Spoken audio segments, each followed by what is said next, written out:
గారి ఆరోగ్యం తొందరగా కుదుటపడి కోలుకోవాలని భగవంతుని ప్రార్థిస్తా ఉన్నాం. అతని ఆరోగ్యంగా వచ్చి బయట తిరిగి ప్రజాసేవలో ఉండాలని ఒక ప్రజాప్రతినిధిగా ఆకాంక్షిస్తా ఉన్నా. జిల్లా ఇన్ఛార్జ్ మంత్రిగా ఆ అంశాన్ని సందర్భంగా మనవి చేస్తా ఉన్నా. అయితే మాగంటి గోపీనాథ్ గారు దాదాపు నేను ఇన్ఛార్జ్ మంత్రి 1.5 years అయిన తర్వాత ఒక సంవత్సర కాలం నుంచి కొంత అనారోగ్యంగా ఉన్నటువంటి మాట వాస్తవం. తనకు సంబంధించినటువంటి ట్రీట్మెంటు జరుగుతూ ఉంది. ఇన్ఛార్జ్ మంత్రి అనేక సందర్భాల్లో కలవాలనే ప్రయత్నం చేయడం కూడా జరిగింది. లేదా వారు కూడా అనేక కార్యక్రమాలు నియోజకవర్గంలో జరిగినా కూడా ఇటీవల బోరబండలో జరిగిన కార్యక్రమం కూడా వారు రాలేకపోయారు. కిషన్ రెడ్డి గారు నేను వెళ్ళినప్పుడు కూడా. So it's health point of వ్యూలా వారు కోలుకోవాలని కోరుకుంటాను. దానికి ఎక్కడ కూడా there is no political issue.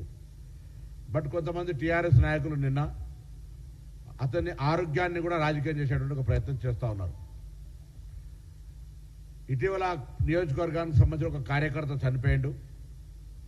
కారణాలు ఏమైనా ఉండొచ్చు, చట్టం విచారణ చేస్తుంది. అందుకు సంబంధించి అక్కడ ఉన్నటువంటి మాజీ deputy mayor, corporator TRS party నుంచి కాంగ్రెస్కి వచ్చిండనే దాని మీద కొంత కక్ష సాధింపు అంశం ఉండొచ్చు. ఆయనను దోషిగా నిలబెట్టేటువంటి కుట్ర జరిగిండొచ్చు. ఏదన్నా జరుగుతున్న సందర్భం వేరు, ఆ ఎపిసోడ్ అంతా వేరు. కానీ నిన్న మాట్లాడిన నాయకులు ఏమంటున్నారంటే అతని కార్యకర్త చనిపోయిన తర్వాత అతని మనసుకు బాధ కలిగి గోపీనాథ్ గారు ఆరోగ్యం చెడిపోయిందనే మాట మాట్లాడుతారు. ఇది ఎంత తప్పంటే ఇట్స్ అన్ఫార్చునేట్. నేను గోపీనాథ్ గారిని మనస్ఫూర్తిగా కోరుకుంటా ఉన్నా. నేను చాలా విద్యార్థి సంఘ ఎన్ఎస్సీ నాయకుడుగా ఉన్నప్పటి నుంచి కూడా ఆయన తెలుగుదేశం నాయకుడుగా అనేక నాయకులకు సంబంధించిన పార్టీ కార్యక్రమాలను ప్రచారం చేసి ఫ్లెక్సీగా కట్టేటువంటి వ్యక్తి. శాసనసభ్యుడు కూడా జూబ్లీస్ రిప్రజెంట్ చేసిండు, చేస్తూ ఉన్నాడు. అతని సేవలు రాజకీయాల్లో ఎన్నికల వరకే పార్టీలు, దాని తర్వాత ప్రజాప్రతినిధులుగా పరస్పరం ప్రభుత్వాల లోపల పనిచేసుకోవాలి ప్రజా సమస్యల మీద. కానీ ఇటువంటి చౌకబారు చిన్న స్థాయి అంశాలకు సంబంధించి ఒక వ్యక్తి ఆరోగ్యానికి సంబంధించి అది ఆసుపత్రిలో ఉన్నప్పుడు దానికి రాజకీయానికి ముడిపెట్టద్దని నా మాట నేను ఈ సందర్భంగా విజ్ఞప్తి చేస్తున్నా. అతను కోలుకోవాలి, తిరిగి ప్రజాస్వామ్య పద్ధతిలో రావాలని కోరుకుంటా ఉన్నాం.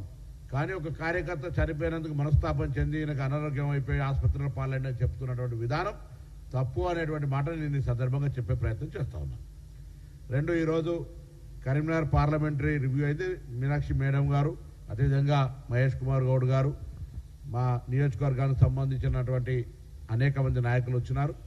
తప్పకుండా కరీంనగర్ పార్లమెంటుకు సంబంధించి మా పార్లమెంటు కొంత టికెట్ లేట్ వచ్చినప్పటికీ మేము పోరాడి 2వ స్థానంకి వచ్చినాం.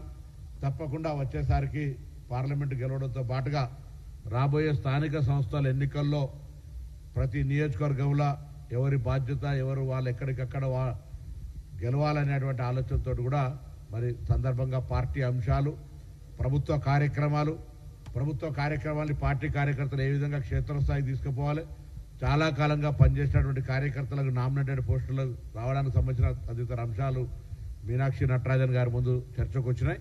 తప్పకుండా పార్టీ కరీంనగర్ లోక్సభ ఇన్ఛార్జిగా ఆ జిల్లా ఉమ్మడి జిల్లాకు సంబంధించిన మంత్రిగా ఇటు ప్రజా సమస్యలు, పార్టీ కార్యక్రమాలు, పార్టీ కార్యకర్తలకు సంరక్షించుకునే విధంగా ఒక సీనియర్ కాంగ్రెస్ పార్టీ ఎన్ఎస్సీ నుంచి వచ్చిన నాయకుడిగా మా దగ్గర పార్టీని కాపాడుకోవడానికి చేసే ప్రయత్నంలో తప్పకుండా ముందుంటాం, కార్యకర్తలందరికీ అండగా ఉంటాం అనేటువంటి మాట కూడా ఈ సందర్భంగా మనం చేస్తాం.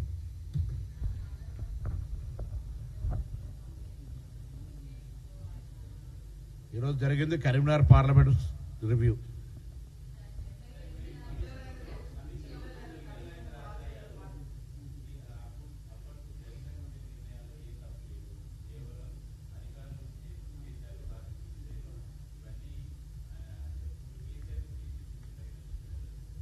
ఇప్పుడు